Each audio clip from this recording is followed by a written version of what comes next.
In this lesson, we're going to be building a random password generator, and it's going to be very secure.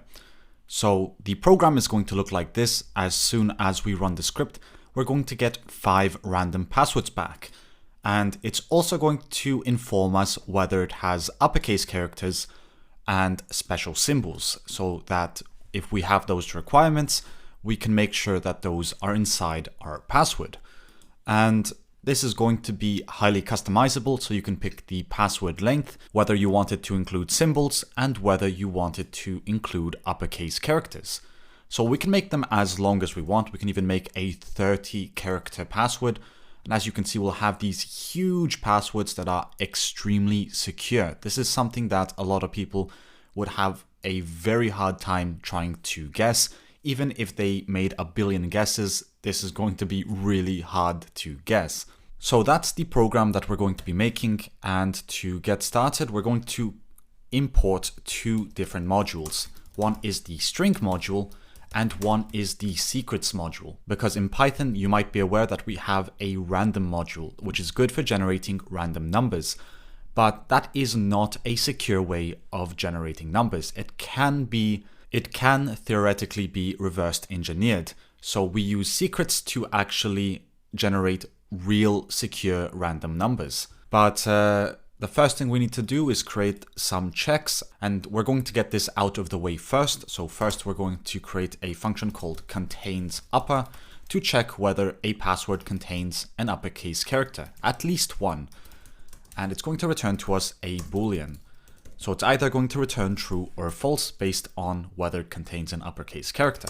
So for a character in password, we will type in if the character is upper, or not is upper, but literally is upper, we're going to return true. So as soon as it finds an uppercase character in our string or in our password, it's going to return true. Otherwise, if it finds nothing, it's going to return false, so it contains no uppercase characters. And we're going to do something very similar for the symbols. So just copy and paste that, and we're going to type in contains symbols. And this time, to actually check, we're going to check if the character is in string.punctuation. So we're going to be using this string module to import some punctuation. And I can actually show you what's inside that right now. If we print, let's say, string.punctuation, and we run this script, you'll see that we will get all of these symbols back. So string just makes it simple for us to use these characters.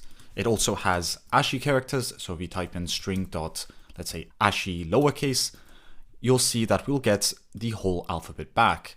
And that's just much more convenient than typing in A, B, C, D, E, F, G and all the symbols you want. So I highly recommend you use string to just save some time. But next we can create a function called generatePassword.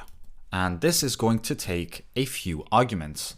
And the first one is going to be the length of type integer. How long do you want that password to be?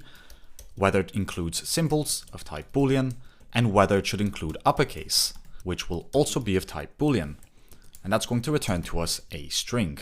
Now first we need to create the combination of characters that we want to use. So combination of type string is going to equal string.ASCII lowercase plus string.digits, because we want to use both numbers and the alphabet in our password. So this is going to print out the alphabet plus the numbers 0 to 9.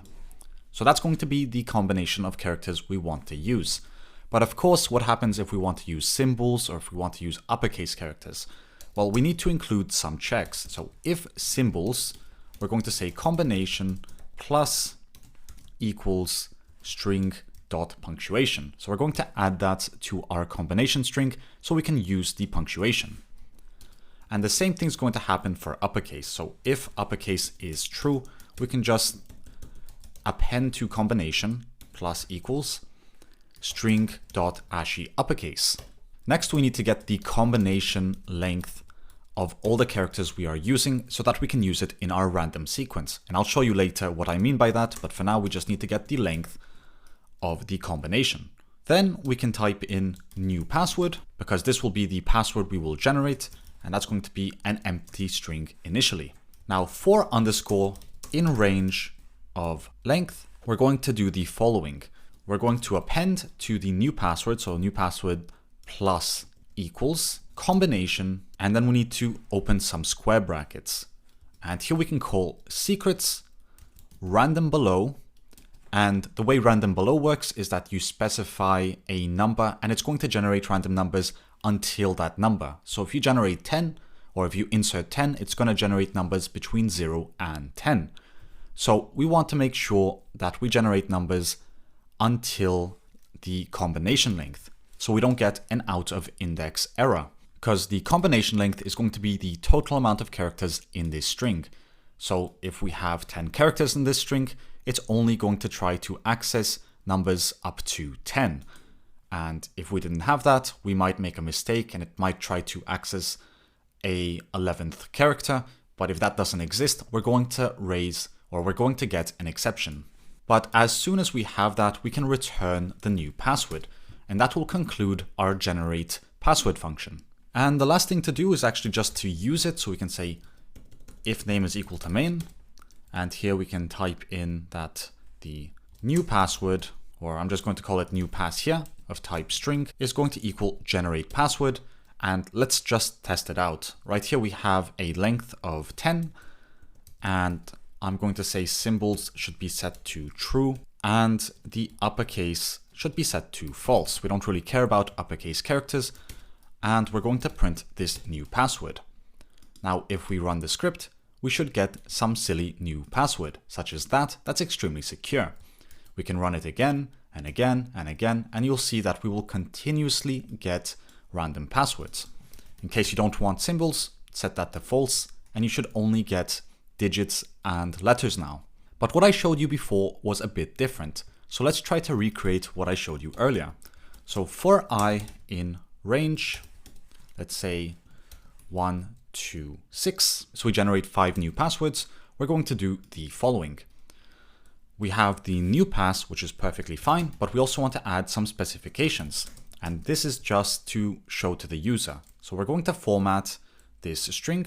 And the first thing we're going to insert is U for uppercase to tell the user whether the string contains uppercase. So here we can just insert contains upper and insert the new pass. And the same thing will go for the symbols.